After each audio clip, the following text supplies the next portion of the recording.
This episode of Postcards from DCT was generously sponsored by Peter's Engine and Rental Centre, a longtime supporter of Denville Community Theatre. I treat my own stuff like crap, so when the engine on my water pump stopped working, I took it to Peter's Engine. They got it all fixed up for me, and it works like a charm, years later, despite the fact that I still treat it like crap. Peter's Engine and Rental Centre, www.petersengine.ca.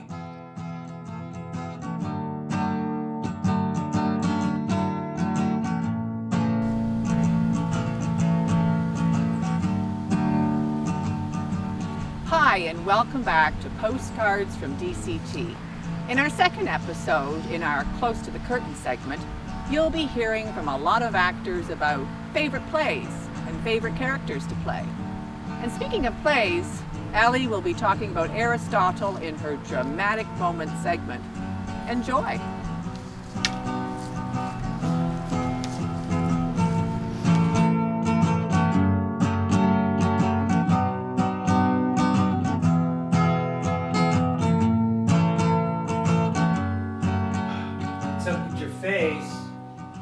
Leave me alone. I'm in a bad mood, okay? Well, that face cannot be on camera. We're supposed to be having fun, remember? Well, I'm sorry. I just don't see why we always have to be fun and be funny. Look, you know today's episode is about who is your favorite character to play. Can't you make that funny? No. My favorite character killed her brother and her sister-in-law and their unborn baby. I don't know how I can make that funny. I actually think it is funny, but you know, I can see where you would be thinking that way. But we still got to do something about your face. We cannot scare off our viewers. It's way too early in the series for that. Fine. In my mid-20s, I played a spinsterish woman. Yes, it's a theme with me. In a play called Still Stands the House. Me and my brother inherit a farm from our parents. My brother has a wife who comes from the city. She's pregnant and she absolutely hates farm life. My brother wants to sell the farm so he can move them away, and he makes that very clear at the beginning of the scene. Well, I don't want to sell. I feel it will be disloyal to our parents, and I make that clear to him. And while we're fighting, a blizzard blows in and the power goes out. So my brother obviously feels he needs to go and check on the cattle. So I'm going to fill an oil lamp with oil so that he can see outside. And while he's getting dressed, and this is a habit of ours, I get the oil, I get the lamp, I unscrew the top of the lamp, I unscrew the top of the oil, and just as I go to put oil in the lamp, I think, I'm not going to do it. And the audience can see this. And in that moment, I cry. And as an actual person, I can feel the sadness in the action she is making. And I feel the desperation in her soul, because if the farm is sold and her brother moves away, she has nowhere to live and she has nothing familiar left. So I give him the lamp that doesn't have enough oil in it, and I send him out to his certain death. And when his wife decides later on that she's going to go out and look for him, I do exactly the same thing to her. I send them both out into a blizzard to die. That was my favorite character to play because she had depth, she had desperation, she had dreams, and she had character. And I could identify with her. She taught me something terrifying that I actually understood. And as far as my favorite play, well, I can't pick one because we've just had so many good ones.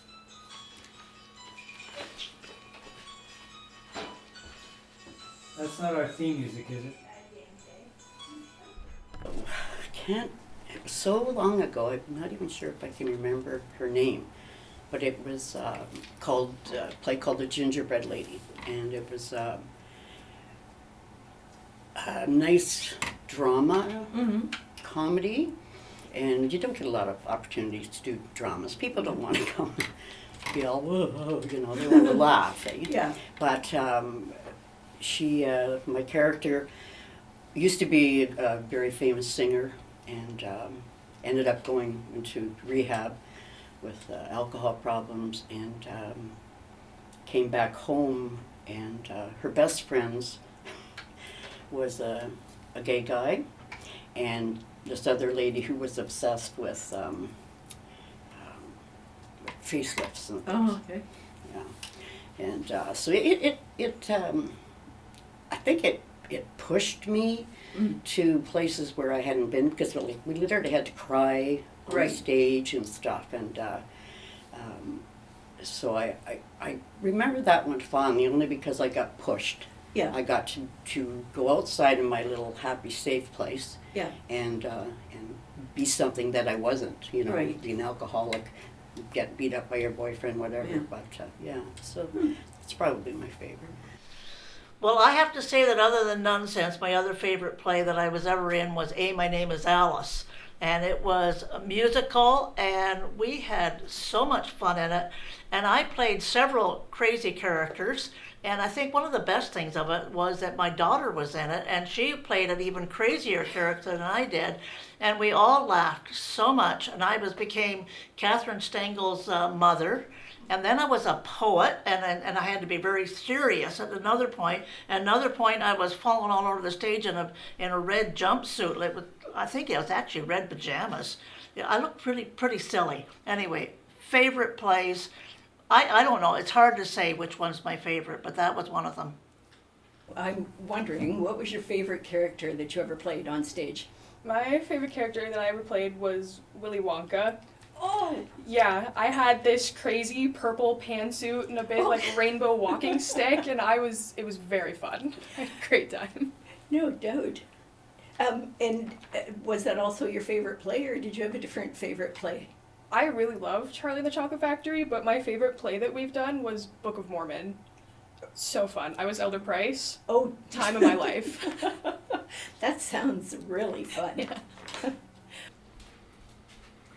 Okay, I guess the favorite character I played is in a play called Play It Against Sam. As you know, that's was done by Humphrey Bogart way back when.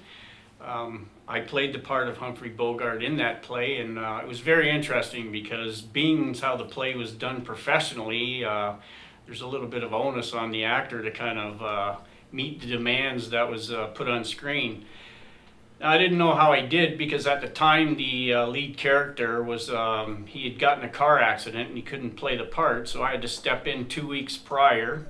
I had 2 weeks to do it, but we pulled it off, and throughout high school I never got involved in theater, and not until after I got out of school, but for the opening performance, our high school drama coach was there. His name was Phil Hinman.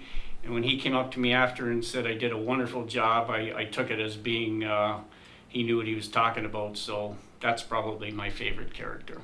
My favorite play? Oh, that's hard. I have to divide it up because so I've got my three favorite musicals. The Mikado is the most perfect thing ever to go on a stage, except for the song Titwillow, which is really stupid. One favorite. Okay. Well, my favorite Brecht play is The Caucasian Shock Circle. That's brilliant. I love it.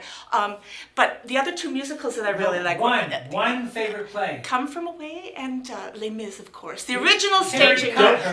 Jordan, we're running out of tape. And Romeo and Juliet is my favorite Shakespeare. Cut! Niagara Falls is running out of electricity. I said cut!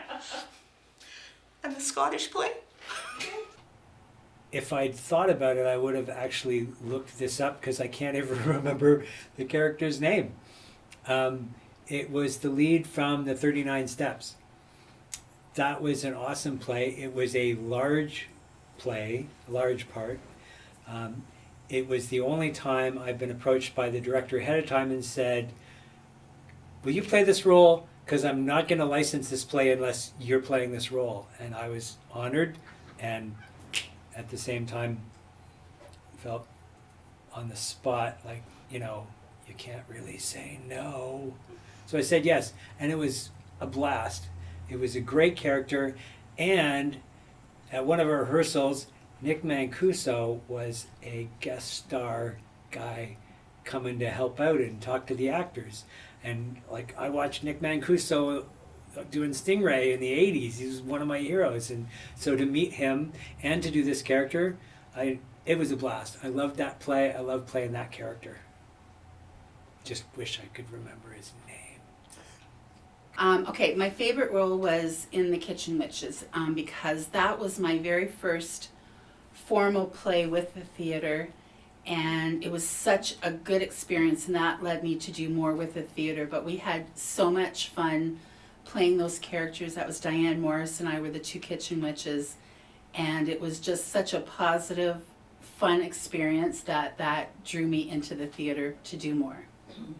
That's funny because Ken Levoy, who somebody dragged on stage, also said that was his favorite play to watch. So Yeah. that's pretty Yeah. awesome. We had it was wonderful, yeah. Oh, great. Yeah. Good. Oh, favorite plays. Plays and musicals like separate because those are two very, very different things. Just pick a play. Like contemporary Canadian, Indigenous theater, No. Greek, Shakespeare. No, just pick a play. There's so many different ones. There's like for contemporary Canadian, like John McLeod, Shape of a Girl, The Valley. Those are both absolutely wonderful. If we're talking classic Greek, well, there's tragedies, comedies. Those are very different. She's worse than her mother. Just cut. My school did a production of Shrek the Musical, and I was part of the ensemble, and I was assigned one of the three little pigs. Oh. And it was so much fun because the costumes they gave us were huge overalls, but I'm very tiny, and the overalls that they gave me did not fit at all. So I had this like baggy pants and a big pig nose and hot pink afro, and it was really fun just going around singing on stage. It was great. I loved it. Yeah. Excellent. And do you have a favorite play that you did? Definitely Shrek the Musical. Okay. Because I go to a French high school, so it was all translated in French. So imagine a big ogre, and he's like speaking about onions, but it's all in French, and it was a really great show.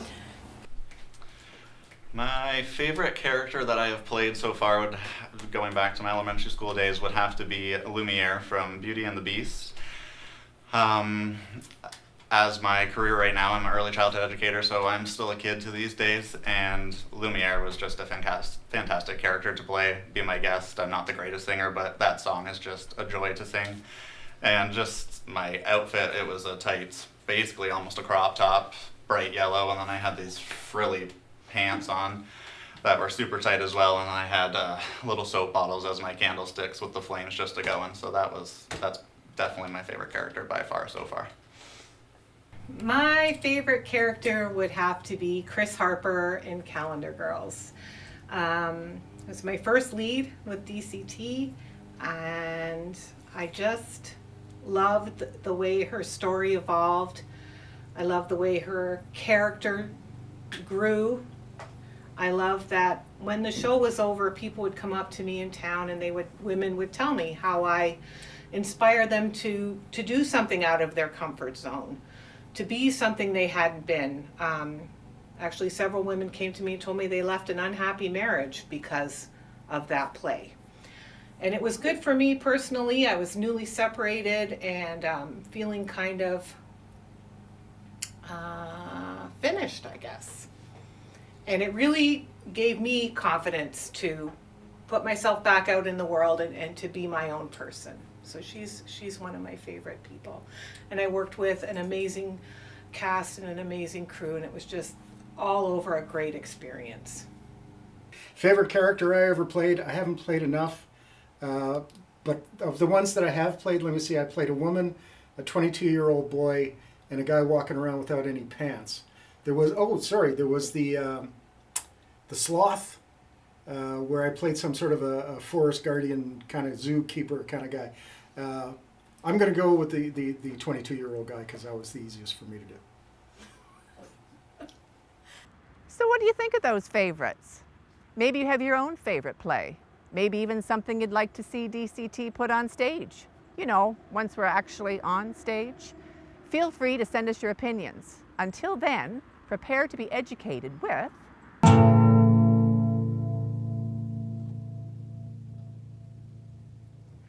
We all know that games and sports need rules, a structure within which the participants can test their skills and challenge their abilities.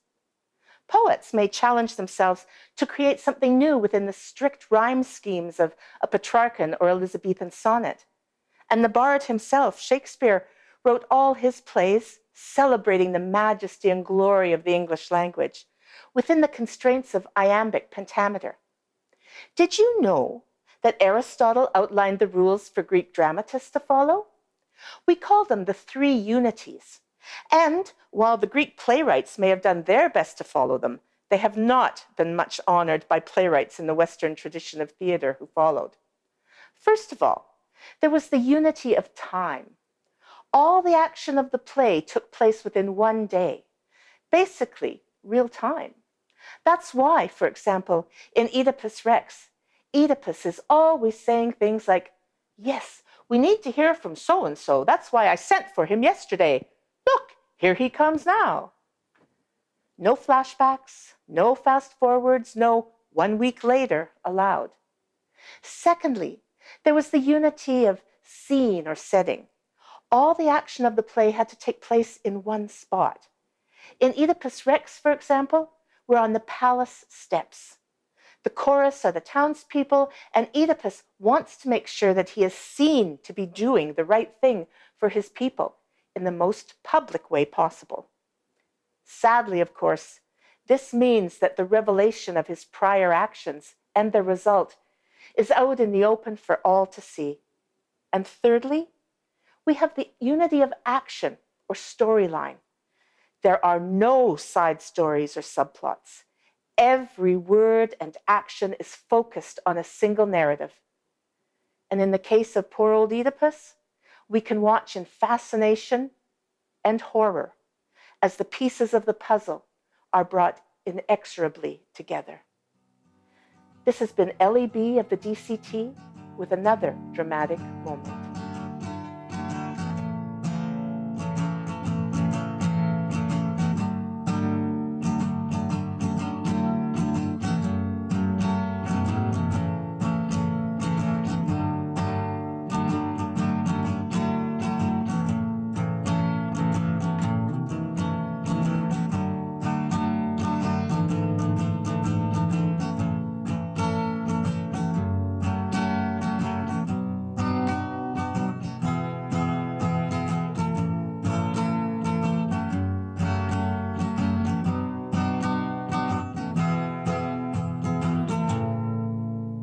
So, did you ever set up a shoot on a cloudy afternoon in someone's backyard with a 15-foot Kessler crane and a separate audio recorder, but then when it comes time to actually roll the shot, it's a beautiful sunny afternoon, but nobody notices. And then when you review the footage at the end of the day, you got a shadow of the crane and the audio tripod right across the talent's body? Yeah. Oops. Shut up, Charles!